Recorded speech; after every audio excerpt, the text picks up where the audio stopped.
Donc, bon, bah parfait. Donc, tout d'abord, je vais commencer par remercier la mission locale de l'agglomération Mancel qui nous a conviés donc à faire cette présentation. Donc, et tout particulièrement Madame Bidot. Donc, le sujet d'aujourd'hui, c'est la présentation donc du métier d'auxiliaire de vie, mais également de notre association Soutien à domicile. Car nous recrutons beaucoup dans nos services des aides à domicile. Voilà. Donc moi, je me présente dans un premier temps. Donc je suis Estelle Cissé. Je suis chargée de recrutement au sein de l'association Soutien à domicile. Donc l'objectif étant de vous présenter dans un premier temps l'association de services à la personne, le métier d'auxiliaire de vie et les prérequis pour exercer ce métier, et enfin nos besoins en recrutement et comment postuler chez nous. Alors, je vais commencer par la présentation de l'association. Donc, nous sommes une association qui loi 1901, donc c'est-à-dire sans but lucratif, qui a été créée en Sarthe il y a plus de 70 ans, et afin de répondre à un besoin des familles, mieux les représenter et mettre en place des actions, notamment celles d'accompagnement des personnes âgées ou vulnérables. Donc, les missions de l'association Soutien à domicile sont les suivantes.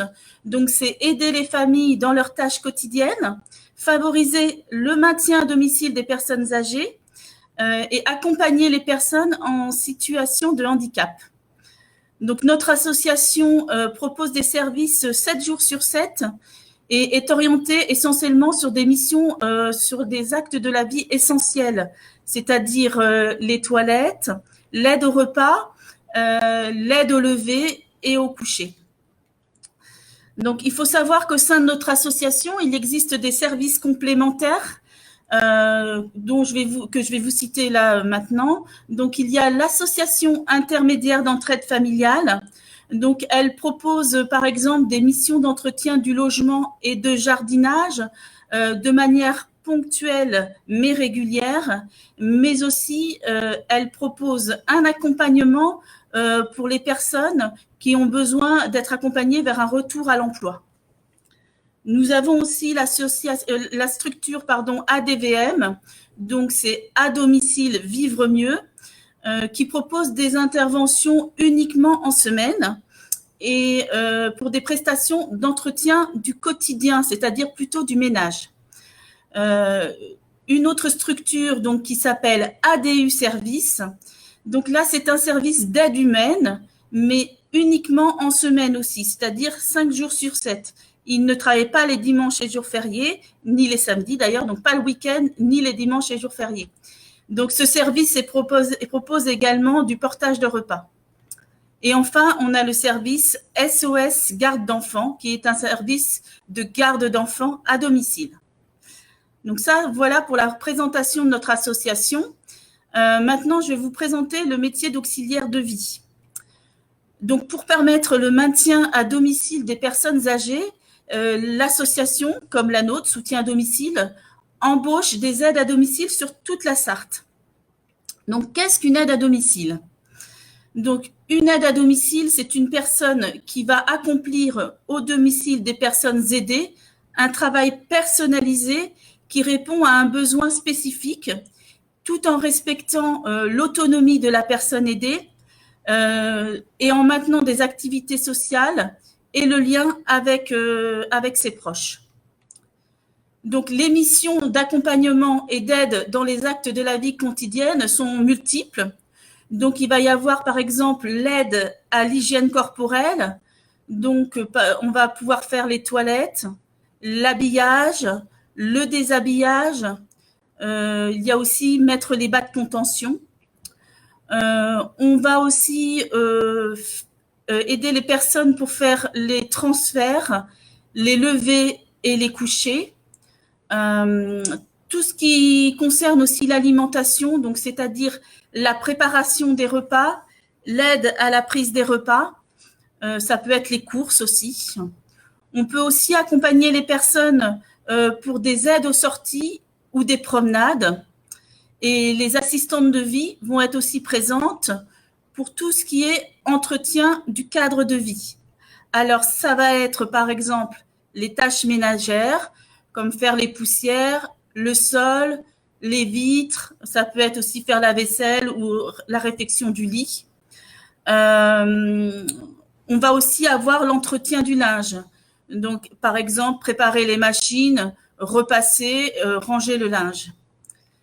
Être aide à domicile, ça demande aussi certaines qualités, donc surtout des qualités humaines.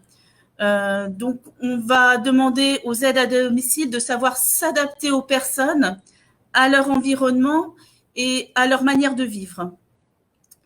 Et il faut aussi savoir respecter la vie privée et respecter les règles de sécurité telles que les gestes barrières, dont on entend beaucoup parler en ce moment avec le Covid-19. Il faut aussi pouvoir entretenir des relations professionnelles de confiance, car c'est un travail d'équipe et vous êtes souvent plusieurs à travailler chez une même personne. Donc, dans ce type de travail, il faut être autonome, avoir le sens du contact, être organisé et avoir le sens des responsabilités. Alors, ce qui est important aussi quand on est aide à domicile, c'est de pouvoir se mobiliser. C'est-à-dire que d'avoir un véhicule ou un permis est fortement recommandé pour se déplacer d'un domicile ou à un autre et surtout d'une commune à une autre. Concernant notre association, nous nous déplaçons à un rayon autour de 20 km aux alentours du lieu d'habitation de la salariée. Alors, à une exception près, j'allais dire, sur le Mans et la périphérie mancelle, il y a quand même possibilité de se déplacer en transport en commun. Concernant les horaires de travail, alors là, on est sur une amplitude horaire qui peut, alors en tout cas chez Soutien à domicile, qui va de 8h à 20h. Ça fait une amplitude horaire de 12 heures. Et il y a une pause qui est au minimum de 3/4 d'heure le midi. Alors, comme on intervient également chez des personnes en situation vulnérable et de perte d'autonomie, il se peut qu'on puisse aller travailler le week-end. Donc, la législation veut qu'il y ait 4 jours de repos par quatorzaine. Alors, nous concernant, généralement, les aides à domicile travaillent un week-end sur 2, mais elles ont obligatoirement une journée de repos dans la semaine. Alors, au niveau des prérequis, généralement, on a besoin d'avoir une formation pour devenir aide à domicile. Alors, je vais vous donner différentes possibilités pour accéder à ce métier, les types de diplômes existants. Donc, on a par exemple le BEP carrière sanitaire et sociale avec la mention aide à domicile. Alors, ce diplôme peut se préparer en lycée professionnel, par exemple. On a aussi le BEPA service à la personne, le bac pro SAPAT qui veut dire service aux personnes et au territoire. Donc là, ça se prépare au sein des lycées professionnels ou des MFR, maisons familiales rurales. Il existe aussi le bac pro ASSP. Donc là, c'est un bac pro accompagnement, soins et services à la personne qui peut se préparer, par exemple, en Sarthe, dans des organismes de formation comme le GRETA, mais aussi au lycée professionnel. En termes de diplôme, il y en a un autre qui s'appelle le DEAES. Donc, c'est un diplôme d'État d'accompagnement éducatif et social qui se prépare environ en 10 à 15 mois et qui se fait notamment au CEFRAS ou au GRETA. Vous pouvez aussi passer un titre professionnel à DVF. Alors ça, c'est une formation qui est un peu plus courte, qui est une formation d'assistante de vie aux familles. Et les organismes de formation comme Via Formation et le GRETA les proposent sur la Sarthe. Et enfin, on a aussi la mention complémentaire aide à domicile. Donc pour cela, il faut être titulaire d'un BEP carrière sanitaire et sociale ou d'un BEPA service aux personnes. Alors bien entendu, si vous n'avez pas tous ces diplômes, l'expérience peut suffire, et heureusement d'ailleurs. Elle peut s'acquérir donc en structure ou chez les particuliers ou dans une structure de service à la personne. Et vous avez donc, après un certain nombre d'années, au bout de 3 ans d'expérience, vous avez la possibilité de faire une VAE, donc une validation des acquis et de l'expérience.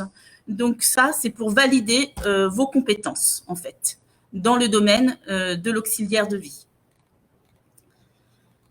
Voilà donc pour le métier d'auxiliaire de vie. Alors maintenant, je vais passer sur la partie de nos besoins en recrutement en ce qui concerne notre association.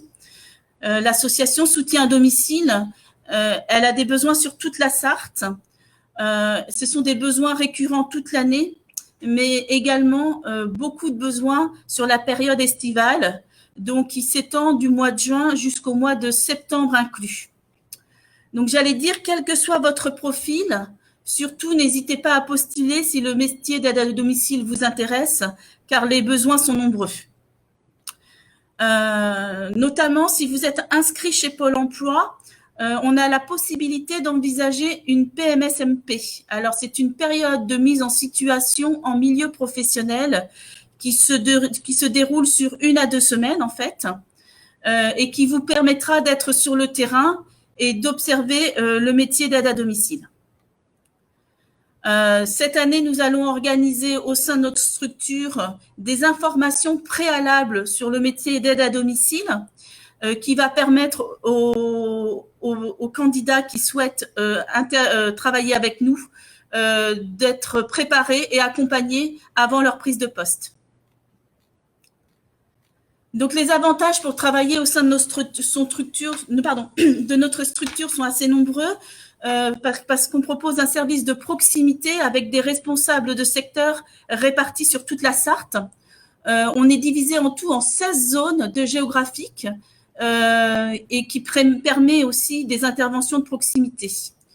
Donc, on est une équipe de professionnels qui est à votre écoute, et il y a aussi des bénévoles, mais qui agissent uniquement au niveau du conseil d'administration ou sur les associations locales. On a aussi un avantage, c'est qu'on propose un soutien technique 7 jours sur 7 pendant toutes les plages horaires d'intervention. Je vais vous citer un exemple. Si par exemple vous travaillez un dimanche chez une personne et que vous rencontrez une difficulté, vous n'êtes pas seul, c'est-à-dire que vous pouvez appeler un service technique. Donc, il y a un professionnel qui va vous répondre et qui va vous aider à résoudre ce problème et à prendre la bonne décision, à faire le bon choix. Donc, ça, c'est important. C'est un service vraiment qui est vraiment d'une grande aide pour nos aides à domicile. À côté de cela, on propose des formations régulières sur les pathologies, sur les gestes et postures, sur l'entretien du logement, sur l'aide à la toilette aussi. Et ça, c'est pour faire valoir les compétences de nos aides à domicile. Qu'est-ce que je peux vous dire encore sur les avantages? Donc, on a une majoration à 45% des dimanches et jours fériés. On indemnise les kilomètres à hauteur de 0,35 € du kilomètre. Et aussi, on est très vigilant par rapport à l'organisation du planning, qui vont tenir compte des impératifs familiaux et qui permettent de concilier vie personnelle et vie professionnelle. Alors, en conclusion, ce que je peux vous dire, c'est qu'on est une association qui est très attentive par rapport au bien-être de nos salariés, surtout en ces temps de crise de Covid-19. Il faut savoir qu'on essaye de faire au maximum pour préserver la santé de nos aides à domicile, mais aussi celle de nos bénéficiaires. Et bien entendu, on fournit les masques, on fournit les blouses, on fournit les gants et on sensibilise nos salariés par rapport aux gestes barrières. Donc, si vous êtes intéressé pour travailler avec nous, par le métier d'auxiliaire de vie aussi, et si vous souhaitez intégrer l'équipe de soutien à domicile, alors je vous propose d'envoyer votre CV et vos lettres de motivation, donc à mon nom, c'est-à-dire à Madame Estelle Cissé. L'adresse c'est soutien à domicile 34 rue Paul Lignol au Mans. Vous pouvez aussi, bien entendu, postuler par mail.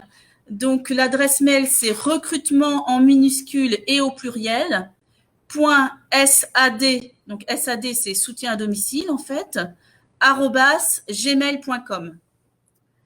Voilà. Aussi, on a créé il y a dernièrement une page Facebook sur laquelle vous pouvez voir ce que l'on propose. Donc, je vous remercie pour votre attention et n'hésitez pas à poser des questions si besoin. Voilà. Donc là, j'ai la liste de questions. Alors, les prérequis pour accéder à la formation, j'en ai parlé tout à l'heure. Donc, normalement, il faut une formation d'auxiliaire de vie ou d'assistante à domicile. Donc, il y a des formations qui sont envisageables, que j'ai citées, BEP, BEPA, Bac Pro, mais aussi, on peut très bien créer sa propre expérience et ensuite avoir une formation qualifiante en passant une VAE, une validation des acquis et de l'expérience.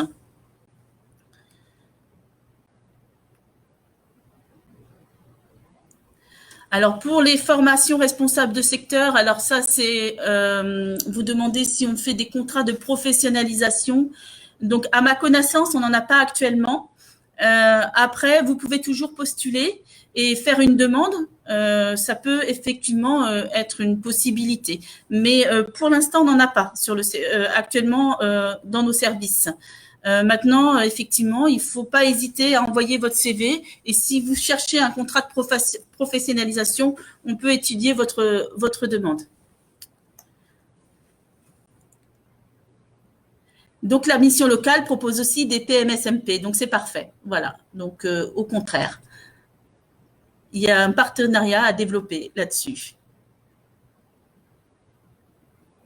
Alors, quelles sont les qualités recherchées dans le soutien à domicile? Alors, pour être aide à domicile, on a surtout des qualités humaines qui sont demandées. Avoir le sens du contact, le sens être bienveillant vis-à-vis des gens, être dynamique quand même, être organisé et vraiment avoir le sens du travail en équipe. Car généralement, vous intervenez à plusieurs chez les bénéficiaires.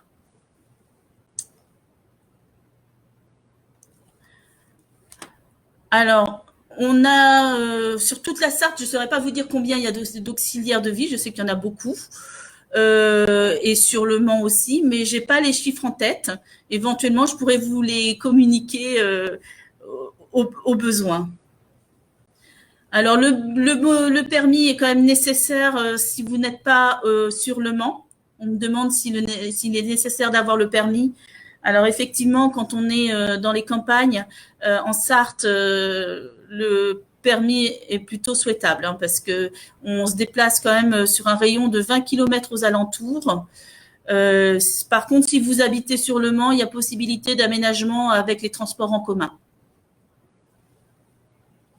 Alors, quel est le profil des clients chez qui elles interviennent? Alors, ça peut être tout type de profil. Alors, on a des gens qui sont très peu dépendants, qui vont avoir besoin juste qu'on fasse le ménage, l'entretien du logement. Ça va être 2 heures par semaine. On va avoir des gens qui vont avoir un besoin, mais partiel, j'allais dire, d'accompagnement sur l'aide à la toilette. On va avoir 1 ou 2 toilettes par semaine. Et puis, on va avoir des courses à côté. Il y a des gens aussi qui ont besoin d'être accompagnés et d'avoir un soutien moral. Donc là, on est sur des interventions plus ponctuelles. Et par contre, on peut avoir des interventions beaucoup plus lourdes avec des levées, des couchers, des interventions le midi. Ça peut être 4 interventions par jour, matin, midi, après-midi, soir, avec des transferts aussi. Donc, ça demande quand même d'avoir les bons gestes et les bonnes postures. Donc, tout ça, c'est vrai qu'on a aussi ce type de personnes et aussi, on peut aussi rencontrer des personnes aidées qui ont des pathologies un petit peu lourdes comme Alzheimer, Parkinson. Donc là, effectivement, il faut être habilité pour faire les bons gestes. Voilà. Alors, la proportion homme-femme dans ce domaine. Alors, j'allais dire, la majorité des aides à domicile qui travaillent chez nous sont des femmes. Hein, voilà.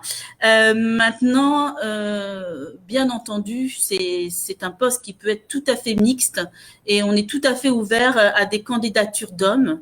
Parce que ce sont surtout quand il y a besoin de transfert et les hommes sont tout à fait en capacité d'effectuer ce type de tâches et d'effectuer ce métier. Peut-on travailler à temps plein? Alors ça, c'est une bonne question. C'est vrai que c'est pas évident d'avoir des temps pleins. Généralement, on est plus sur du temps partiel. Mais on peut aller jusqu'à, alors nous concernant, on peut aller jusqu'à 120 heures mensuelles. Ça fait 28 heures semaine, si vous voulez. La difficulté aussi, c'est qu'il y a des semaines où vous travaillez plus.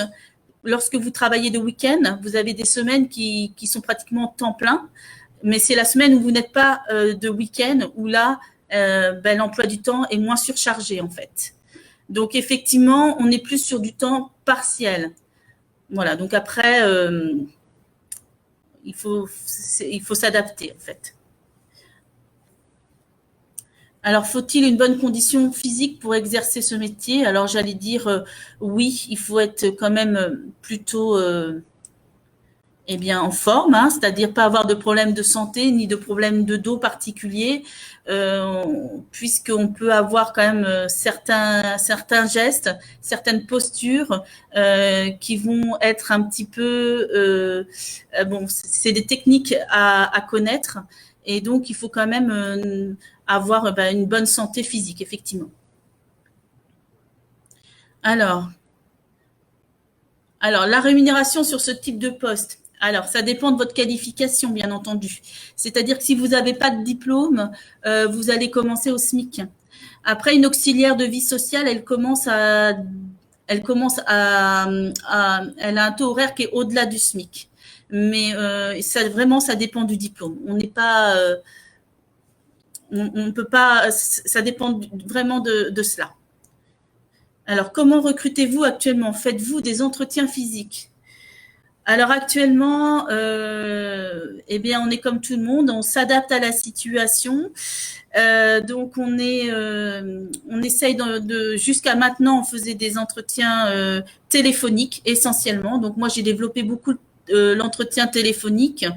Avec le déconfinement, on va peut-être pouvoir recevoir à nouveau les personnes, mais tout en respectant les distances de sécurité. Voilà. Alors, qu'attendez-vous dans la lettre de motivation lors du recrutement? Eh bien, écoutez, c'est de savoir un petit peu ce que les personnes ont comme expérience, surtout, leur qualité, ce qu'elles aiment, si elles ont déjà fait des choses personnellement auprès des personnes, ça peut être intéressant. Et puis, ben oui, qu'elles nous expliquent un petit peu leur motivation par rapport au travail d'aide à domicile et le contact avec les personnes âgées. Voilà. Quelquefois, elles peuvent avoir fait aussi des formations comme le PSC1. Elles peuvent avoir aussi des activités bénévoles qui peuvent être intéressantes et qui peuvent nous intéresser pour recruter dans ce domaine.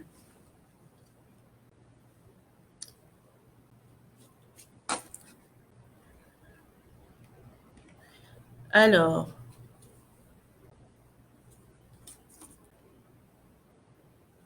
au niveau des questions, alors est-ce qu'il y a un doublon au niveau de la prise de poste? Donc, on peut pas trop proposer. Alors, ça dépend. C'est-à-dire qu'on propose des PMSMP, on propose des informations préalables, mais au moment de la prise de poste, il n'y a pas forcément de doublon. Par contre, on essaye d'accompagner au mieux en amont la personne au niveau de la prise de poste.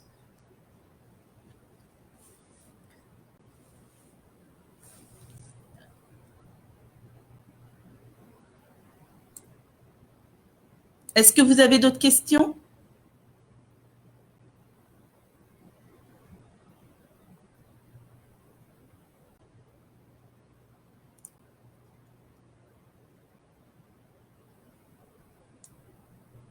Voilà, bah écoutez, je pense que notre visioconférence va s'arrêter là. Je vais vous souhaiter une agréable journée. J'espère que j'ai répondu à vos attentes. Et n'hésitez pas donc à revenir vers moi si vous avez besoin et à nous envoyer vos candidatures. Voilà. Je vous remercie. Je vous dis à très bientôt. Euh, et, et bonne continuation. Merci à vous. Au revoir.